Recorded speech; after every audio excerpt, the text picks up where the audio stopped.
భారత జాతీయ కాంగ్రెస్ నేత పార్లమెంట్ ప్రతిపక్ష నాయకుడు రాహుల్ గాంధీపై బెదిరింపులకు పాల్పడిన వారిని తక్షణం అరెస్ట్ చేయాలని, వారిని శిక్షించాలని కాంగ్రెస్ పార్టీ జిల్లా అధ్యక్షులు Madepalli Satyananda Rao, PCC general secretary, AICC సభ్యులు మల్లిపూడి శ్రీరామచంద్రమూర్తులు డిమాండ్ చేశారు. గురువారం కాకినాడ జిల్లా కేంద్రమైన కాకినాడలో గల కాంగ్రెస్ పార్టీ కార్యాలయం వద్ద బీజేపీ నాయకుల అనుచిత వ్యాఖ్యలను ఖండిస్తూ కాంగ్రెస్ పార్టీ నాయకులు నిరసన కార్యక్రమం చేపట్టారు.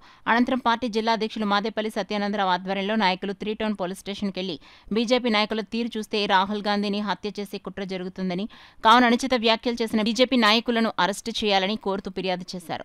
ఈ సందర్భంగా Congress party PCC general secretary, AICC సభ్యులు మల్లిపూడి శ్రీరామచంద్రమూర్తి, జిల్లా అధ్యక్షులు మాదేపల్లి సత్యానందరావులు మీడియాతో మాట్లాడారు. కార్యక్రమంలో కాంగ్రెస్ నాయకులు శివ గణేష్, నక్క సత్యనారాయణ, పాల్శెట్టి శ్రీనివాసరావు, పబ్బనేడి కృష్ణ, బండారు జయప్రకాష్, పిల్లి చిన్న, తాళూరి రాజు, నాగేశ్వరరావు తదితరులు పాల్గొన్నారు.